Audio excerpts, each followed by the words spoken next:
প্রিয় শিক্ষার্থীবৃন্দ, শুভ সন্ধ্যা। সকলকে ফুলেল শুভেচ্ছা। তোমরা নিশ্চয়ই ভালো আছো, সুস্থ আছো। করোনার এই ভয়াবহ পরিস্থিতির প্রেক্ষিত তোমরা সবাই পরিবারের সদস্য নিয়ে ভালো আছো এই কামনা করছি। বর্তমান সরকার অত্যন্ত আন্তরিকতার সহিত তোমাদের শিক্ষার কার্যক্রম যাতে ঘরে বসে চালিয়ে যেতে পারো সেটাই হাতে নিয়েছেন, এবং এরই ধারাবাহিকতায় কারিগরি শিক্ষা অধিদপ্তরাধীন মহাপরিচালক সহ সকল কর্মকর্তাবৃন্দ এবং A2I এর সকল কর্মকর্তাবৃন্দ সহ বর্তমান সরকারকে অভিনন্দন জানাচ্ছি। আমি বরাবরের মতো যে সাবজেক্টটি তোমাদের সামনে নিয়ে হাজির হই সেটা হলো electrical circuits and machine, subject code 66743, 2016 প্রবিধান, চতুর্থ পর্ব, সকল বিভাগ। উপস্থাপনা হিসেবে রয়েছে আমি Saroj Kumar Haldar, junior instructor electrical, Sylhet polytechnic institute. এই ক্লাসটি আমি আমার 11:30টায় নেওয়ার কথা ছিল, কিন্তু পরিচালনা ত্রুটির কারণে আবার এখন নিচ্ছি। প্রিয় শিক্ষার্থীবৃন্দ, তোমরা সবাই এই ক্লাসে হাজির হও এবং পড়ার টেবিলে বসো। তোমরা নিশ্চয়ই আমার কথাগুলো স্পষ্ট শুনতে পাচ্ছ। ফেসবুক লাইভ আজকে এটা 20তম ক্লাস, তারিখ 13/10/2020, তৃতীয় অধ্যায় ছিল application of complex algebra for power calculation, power হিসাবের জন্য জটিল বীজগণিতের প্রয়োগ। এই পাঠ শেষে প্রিয় শিক্ষার্থীবৃন্দ, তোমরা যা পারবে 1 নম্বর কমপ্লেক্স ফর্ম ব্যবহার করে প্রকৃত ও আপাত পাওয়ারের হিসাবের সূত্র বের করতে পারবে। 2 নম্বর কমপ্লেক্স ফর্ম ব্যবহার করে সক্রিয় পাওয়ার বা ভার হিসাবের সূত্র বের করতে পারবে। 3 নম্বর পাওয়ার ত্রিভুজ অঙ্কন পূর্বক ও এদের একক আলাদা করতে পারবে। 4 নম্বর বিশুদ্ধ ইন্ডাকটিভ সার্কিটের পাওয়ার নির্ণয় করতে পারবে। 5 নম্বর বিশুদ্ধ ক্যাপাসিটিভ সার্কিটের পাওয়ার নির্ণয় করতে পারবে। 6 নম্বর বিশুদ্ধ রেজিস্টিভ সার্কিটের পাওয়ার নির্ণয় করতে পারবে। এবং 7 নম্বর এই অধ্যায়ের আলোকে অঙ্কের সমাধান নির্ণয় করতে পারবে। তাহলে আমরা পরের টেবিলে চলে আসি। কমপ্লেক্স ফর্ম ব্যবহার করে প্রকৃত ও আপাত পাওয়ারের হিসাব নির্ণয় করব। এখানে আমি দুইটা চিত্রের মাধ্যমে তোমাদের বোঝানোর চেষ্টা করেছি। যেমন এটা হলো আনুভূমিক অক্ষ, এই সবুজ যে দাগটা আমি দিয়েছি অ্যারোটা, সেটা হলো কারেন্ট। এটা কারেন্টের পোলার ফর্ম, যেটার মান হলো I অ্যাঙ্গেল বিটা। আর এটা হলো লাল কালি যে দাগটা দিয়েছি সেটা হলো ভোল্টেজ এর পোলার ফর্ম, যেটার মান হচ্ছে V অ্যাঙ্গেল আলফা। আনুভূমিক অক্ষের সাপেক্ষে কারেন্ট এবং ভোল্টেজ দেখানো হয়েছে। তাহলে এখানে গৃহীত পাওয়ারের সূত্র হবে, এটাকে ধরেছি P VI cos alpha minus theta, অর্থাৎ ভোল্টেজ এবং কারেন্টের গুণফল এবং তার সাথে cos, সেই অ্যাঙ্গেল দুটার পার্থক্য। এই লাল হলো আলফা আর এটা হলো বিটা, তাহলে আলফা মাইনাস বিটা এটাকে ধরেছিল থিটা, আলফা মাইনাস বিটাকে থিটা ধরেছি, তাহলে P VI cos theta watt. তাহলে গৃহীত পাওয়ারের একক বা প্রকৃত পাওয়ারের একক হলো ওয়াট। আবার আমরা P VI cos alpha minus beta, এখানে যদি আমি cos আলফা মাইনাস বিটাকে ভাঙিয়ে দেই ত্রিকোণমিতির টার্ম, তাহলে cos alpha into cos beta plus sin alpha into sin beta. এখন VI দ্বারা যদি গুণ করে দেই তাহলে এটা হয়ে গেল, তাহলে V cos alpha into I cos beta plus V sin alpha into I sin beta. এটাকে এক একটার সাথে এইভাবে শেয়ার করতে পারি। তাহলে এখন V cos আলফা মানে হলো ভোল্টেজের আনুভূমিক উপাদান, মানে V হরিজন্টাল, আর I cos বিটা মানে হলো কারেন্টের আনুভূমিক উপাদান। তার সাথে প্লাস ভি সাইন আলফা মানে ভোল্টেজের উলম্ব উপাদান মানে ভার্টিক্যাল উপাদান, আই সাইন বিটা মানে হলো কারেন্টের উলম্ব উপাদান। তাহলে কি হলো, ভোল্টেজ এবং কারেন্টের আনুভূমিক উপাদানের গুণফল প্লাস ভোল্টেজ এবং কারেন্টের উলম্ব উপাদানের গুণফল, টোটালটাই হলো আমার আপাত পাওয়ার। আর আপাত পাওয়ারের একক হলো ভিএ। তোমরা নিশ্চয়ই এখানে বুঝতে পেরেছো। পাওয়ার ফ্যাক্টর হলো, পাওয়ার ফ্যাক্টরকে cos থিটা দ্বারা প্রকাশ করা হয়। তাহলে ভোল্টেজ এবং কারেন্টের মধ্যবর্তী কোণের মানটাকে আমরা পাওয়ার ফ্যাক্টর বলি। পাওয়ার ফ্যাক্টরকে আমরা এইভাবে বলতে পারি cos θ r বাই z, অর্থাৎ রেজিস্ট্যান্স বাই ইম্পিডেন্স, অর্থাৎ রেজিস্ট্যান্স এবং ইম্পিডেন্সের অনুপাতকে পাওয়ার ফ্যাক্টর বলে, এটা আমরা বলতে পারি। আবার আমরা এও বলতে পারি যে cos θ vi cos θ by vi, তার মানে vi cos θ হলো প্রকৃত পাওয়ার আর vi হলো আপাত পাওয়ার। তাহলে প্রকৃত পাওয়ার এবং আপাত পাওয়ারের অনুপাতকে আমরা পাওয়ার ফ্যাক্টর বলতে পারি। কমপ্লেক্স ফর্ম ব্যবহার করে সক্রিয় পাওয়ার বা ভারের হিসাব দেখো। এখানে আমি এই যে ভোল্টেজ ভি, অর্থাৎ ভোল্টেজের আনুভূমিক মান এর সাথে কারেন্টের উলম্ব মান হলো আই সাইন থিটা, এই দুটার গুণফলটাকে আমরা বলবো সক্রিয় পাওয়ার। দেখো ভোল্টেজ এবং কারেন্টের উলম্ব উপাদান এই দুটার গুণফলকে আমরা বলবো সক্রিয় পাওয়ার। এটা কিউ দ্বারা প্রকাশ করেছি এবং এর একক হলো ভার। নিশ্চয়ই তোমরা বুঝতে পেরেছো। এখন বিশুদ্ধ ইন্ডাকটিভ সার্কিটের পাওয়ার নির্ণয় করব। সেখানে বিশুদ্ধ ইন্ডাকটিভ সার্কিট, আমরা জানি ইন্ডাকটিভ সার্কিটে ভোল্টেজের যে মান থাকবে কারেন্ট তার 90 ডিগ্রি পিছনে থাকবে, অর্থাৎ ল্যাগিং থাকবে। এখানে এই ছোট হাতের ভি দ্বারা বুঝিয়েছি সাইনোসয়েডাল ভোল্টেজ অর্থাৎ তাৎক্ষণিক ভোল্টেজ। তাহলে V equal to V max sine omega t, এটা আমরা সূত্র জানি, সাইনোসয়েডাল ভোল্টেজের সূত্র এটা। তাহলে কারেন্ট কি হবে, কারেন্ট একই রকম হবে, শুধু ওমেগা টি মাইনাস 90 ডিগ্রি অর্থাৎ 90 ডিগ্রি পিছনে হবে। তাহলে আমরা তাৎক্ষণিক যে কোনো মুহূর্তের পাওয়ার অর্থাৎ সাইনোসয়েডাল পাওয়ার হবে তাৎক্ষণিক ভোল্টেজ এবং তাৎক্ষণিক কারেন্টের গুণফল, অর্থাৎ ছোট হাতের, কিন্তু এখানে এটা খেয়াল করো, তাৎক্ষণিক মানে ছোট হাতের।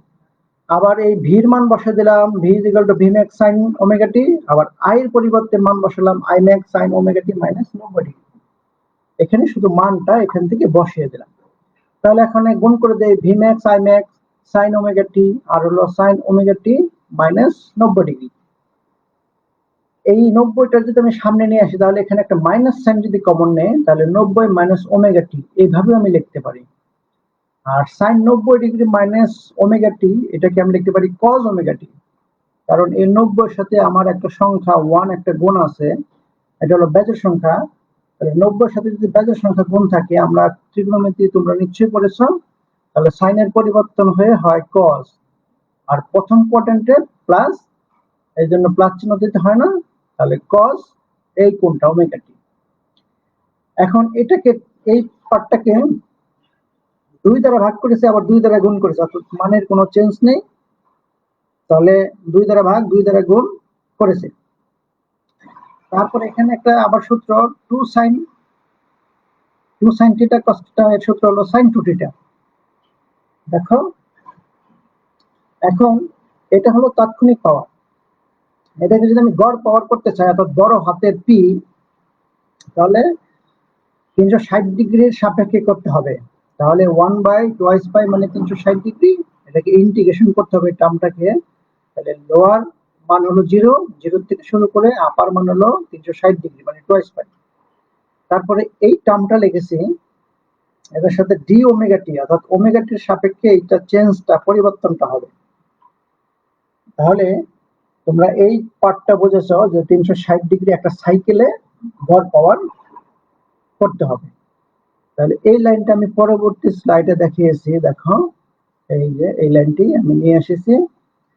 এখন এটাকে ইন্টিগ্রেশন করব কার সাপেক্ষে, ডি ওমেগা টি।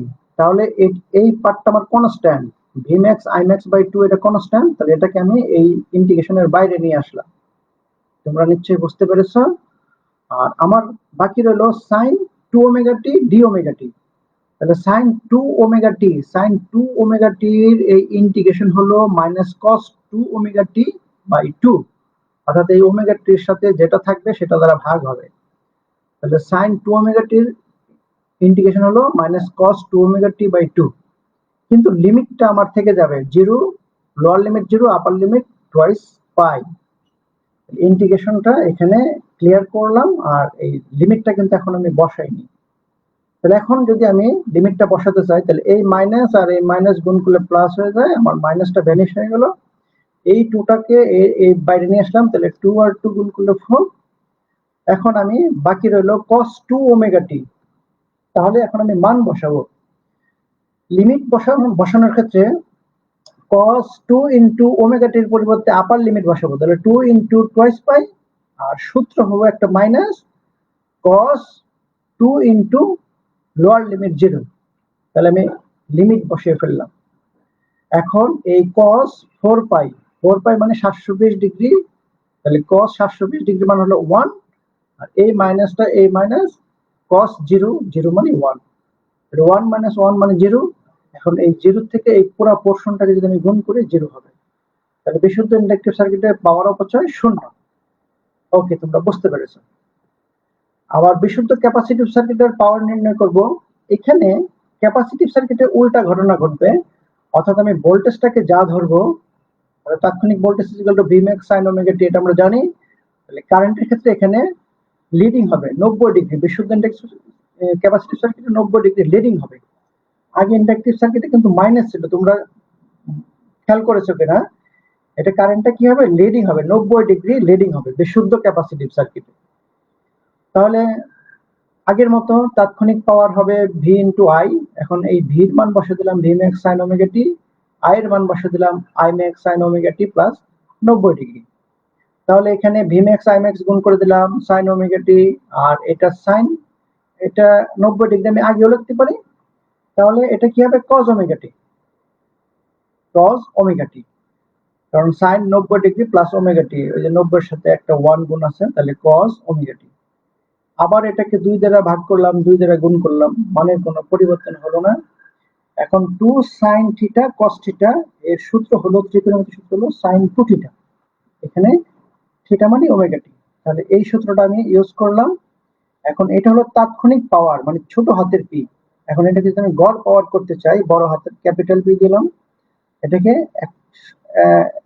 একটা সাইকেলে এখন এটাকে নিতে হবে, মানে 360 ডিগ্রি।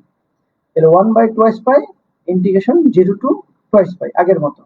এখন এই পোরশনটা এখানে দিয়ে দিলাম, আর ডি ওমেগা টি, অর্থাৎ ওমেগা টির সাপেক্ষে এটাকে চেঞ্জ করব।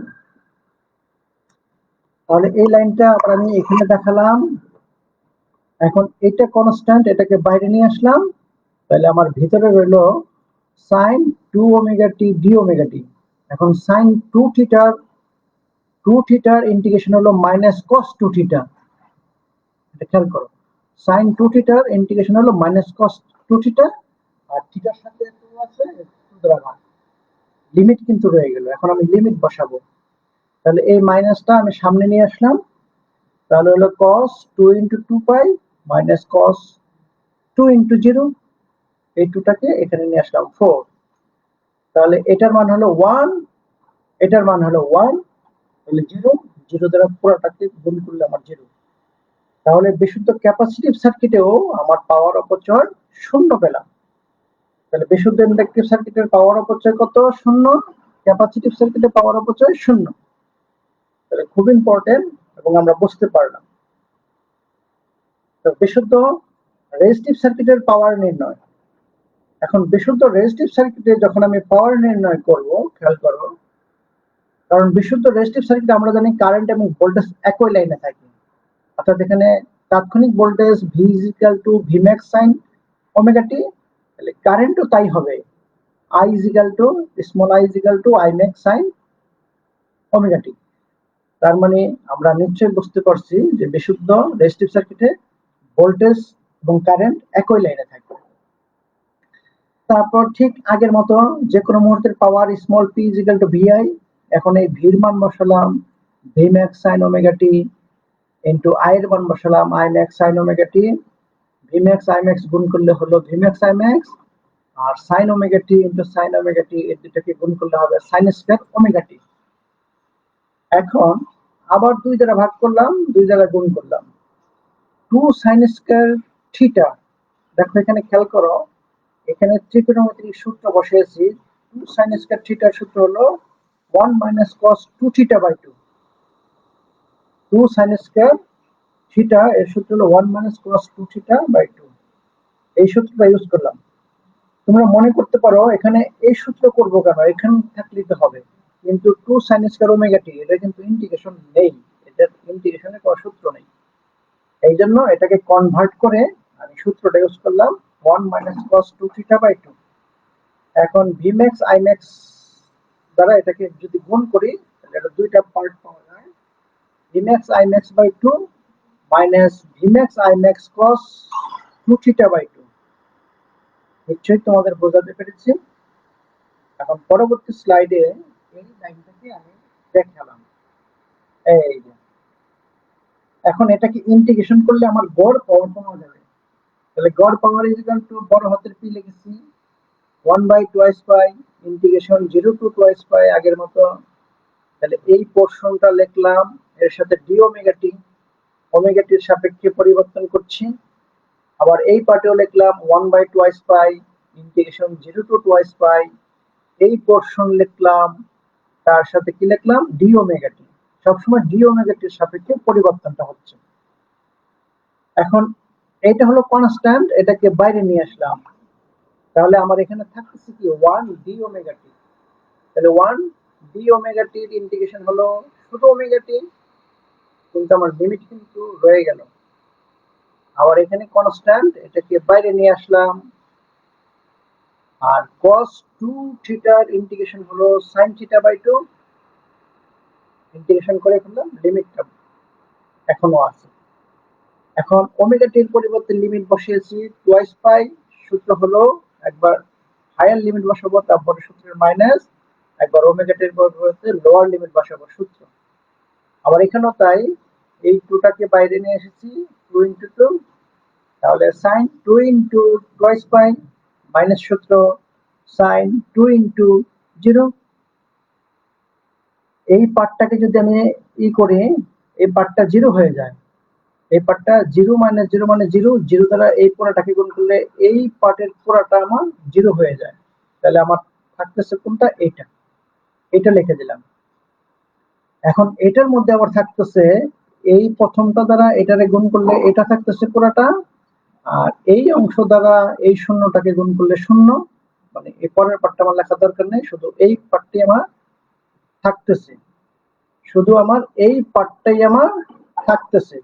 তাহলে টুয়াইস পাই কাটা যাচ্ছে, আমার থাকতেছে ভিম্যাক্স আইম্যাক্স বাই 2, ওই পার্টটা 0। এটাকে আমরা লিখতে পারি V max by root 2 into I max by root 2। দেখো রুট 2 আর রুট 2 গুণ করলে আমার 2 থাকতেছে, 2ই থাকতেছে, তাহলে 2 কে আমি লিখতে পারি রুট 2 ইনটু রুট 2। এখন ভিম্যাক্স বাই রুট 2 মানে ভি, আর I max by 2 equal to I. এই যে তাহলে বিশুদ্ধ রেজিস্টিভ সার্কিটে পাওয়ারের সূত্র হলো P is equal to VI। দেখো বিশুদ্ধ রেজিস্টিভ সার্কিটে পাওয়ার কিন্তু 0 না, P is equal to VI। ওকে, এখন পাওয়ার ত্রিভুজ, পাওয়ার ত্রিভুজ দেখো খেয়াল করো, পাওয়ার ত্রিভুজ এইটা হলো আনুভূমিক লাইন, এটা হলো আনুভূমিক পাওয়ার, অর্থাৎ আনুভূমিক পাওয়ারটাকে বলা হয় প্রকৃত পাওয়ার P is equal to VI cos theta, আর উলম্ব পাওয়ার এটাকে বলা হয় সক্রিয় পাওয়ার, এটা হলো VI sin theta, এটার একক ভার। আর আনুভূমিক পাওয়ারের একক হলো ওয়াট। আর আনুভূমিক পাওয়ার এবং উলম্ব পাওয়ার এই দুটার ভেক্টরিক্যাল যোগফল হলো আপাত পাওয়ার। আপাত পাওয়ার সূত্র হলো VI, এর একক হলো VA।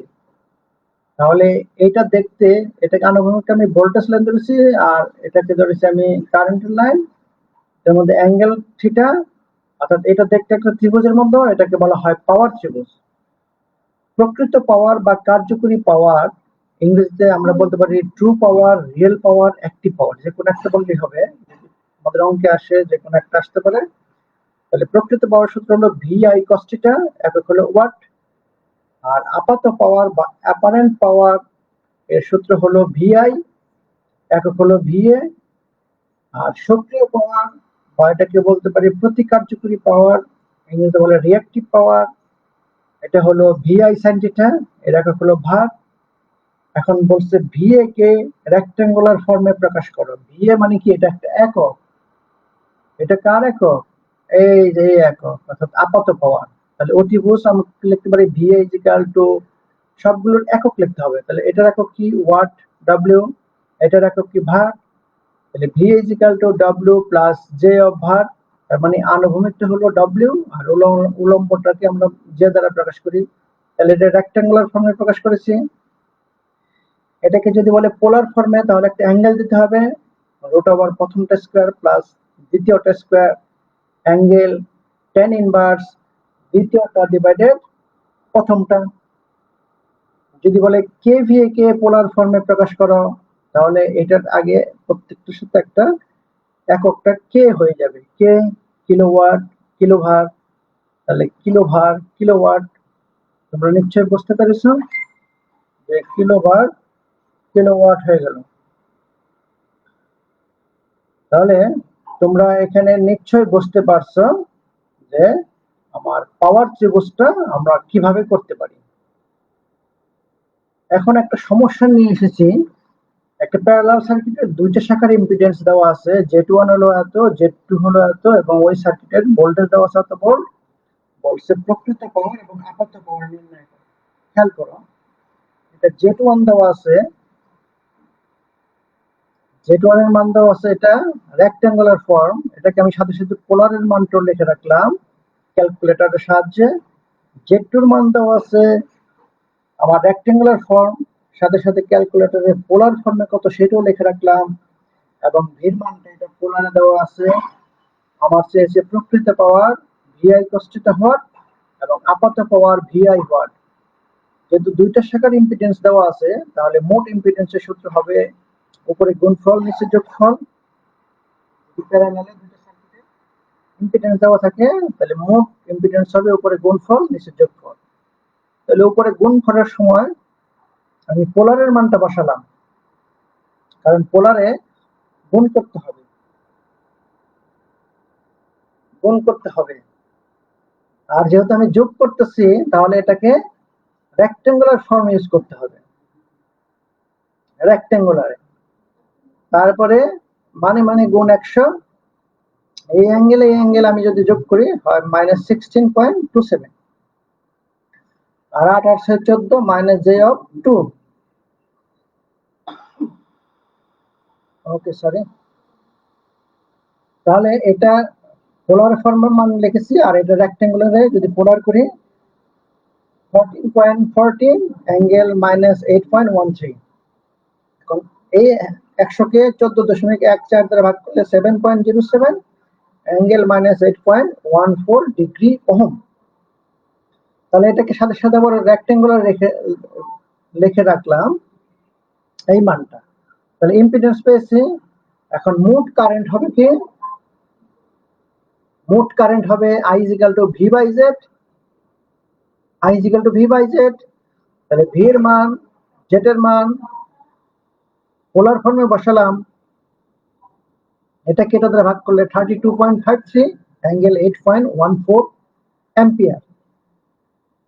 এখন এই যে প্রকৃত পাওয়ার = VI cos θ, V এর মান বসালাম, I এর মান বসালাম, cos θ এর মান বসালাম। তাহলে এটা পেলাম 7406.5 ওয়াট। আবার আপাত পাওয়ার মানে হলো S = VI, V এর মান বসালাম, I এর মান বসালাম, এটা হলো 7481.9 VA। তোমরা নিশ্চয়ই বুঝতে পেরেছো অঙ্কটা, যে আমার পাওয়ার নির্ণয় করতে বলেছে, কিন্তু আমার মোট ইম্পিডেন্স বের করতে হবে, মোট কারেন্ট বের করতে হবে, তাহলে আমার মোট ভোল্টেজ দেওয়া আছে, এখান থেকে পাওয়ারটা বের করা যাবে। তোমরা বুঝতে পেরেছো কি? তাহলে পাঠ মূল্যায়ন আমরা আজকে যতটুকু পড়ালাম, তোমাদের পাঠ মূল্যায়ন এখান থেকে করেছে, দেখি আমরা পারি কিনা। 1 নাম্বার, সক্রিয় পাওয়ারের সূত্র কি? VI sin θ। এর একক হলো ভার, এটাকে কিউ দ্বারা প্রকাশ করেছে। তাহলে সূত্র হলো VI sin θ, এককটা হলো ভার। কারেন্টের উলম্ব পদের নাম কি? কোয়ার্টেসার কারেন্ট, এটাকে আমরা বলতে পারি আই সাইন থিটা। এটা হলো উলম্ব উপাদান, মানে সাইন থিটা, তাহলে i sine theta. 3 number power factor কি? ভি এবং আই, ভোল্টেজ এবং কারেন্টের মধ্যবর্তী কোণের কোসাইনের মানকে পাওয়ার ফ্যাক্টর বলে। এটা আরেকটা অপশন দেখেছি, আর আমরা বলতে পারি cos θ = R/Z। 3 নাম্বার আপাত পাওয়ারের একক কোনটি? উত্তর হবে VA। 4 নাম্বার পাওয়ার ত্রিভুজ অঙ্কন করো। ঠিক আছে, আমরা অঙ্কন করি। তাহলে এটা হলো ভোল্টেজ, এটা হলো কারেন্ট, এর মধ্যবর্তী কোণ থিটা। তাহলে প্রকৃত পাওয়ারটা কি হবে? আনুভূমিকের সাথে এই যে লাল দাগ দিয়ে দেখানো হয়েছে, তোমরা বুঝতে পেরেছো, VI cos θ। আবার সক্রিয় পাওয়ার VI sin θ, এর একক ভার। আর এই দুটো ভেক্টরিক্যাল যোগফল হলো আপাত পাওয়ার VI, এর একক হলো VA। তোমরা নিশ্চয়ই বুঝতে পেরেছো। বাড়ির কাজ 1 নাম্বার বিশুদ্ধ ইন্ডাকটিভ সার্কিটের পাওয়ার অপচয় শূন্য প্রমাণ করো। 2 নাম্বার পাওয়ার ত্রিভুজ অঙ্কন করে একক ও সূত্র সহ 3 প্রকার পাওয়ারের অবস্থান দেখাও। 3 নাম্বার বিশুদ্ধ ইন্ডাকটিভ সার্কিটের পাওয়ার অপচয় শূন্য প্রমাণ করো। 4 নাম্বারের একটা অঙ্ক দিয়েছি, 5 নাম্বার একটা অঙ্ক দিয়েছি। তোমরা এই বাড়ি কাজগুলো করে রাখবে এবং তোমাদের এই সাবজেক্ট যে স্যার নেয় সেই স্যারকে এগুলো দেখাবে, স্যার মূল্যায়ন করবে। আগামী ক্লাসে আলোচ্য বিষয় 4র্থ অধ্যায় পলিফেজ সিস্টেমের ধারণা এবং 5ম অধ্যায় পলিফেজ সিস্টেমের আন্তঃসংযোগ। 2টা অধ্যায় ছোট ছোট, এই জন্য একসাথে করানোর চেষ্টা করব। এই ভিডিওটি পুনরায় দেখতে দক্ষতা বাতায়ন বা www.skills.gov.bd ওয়েবসাইটে ভিজিট করুন। পরিশেষে আজকের ফেসবুক লাইভ ক্লাসের উপস্থিত সকলকে ধন্যবাদ জ্ঞাপন করছি এবং সেই সাথে আগামী ক্লাসে মঙ্গলবার সকাল 11:30টায় তোমরা আমার ক্লাসে উপস্থিত থাকবে, এই প্রত্যাশা করে আজকের মতো এখানে শেষ করছি। ধন্যবাদ সকলকে।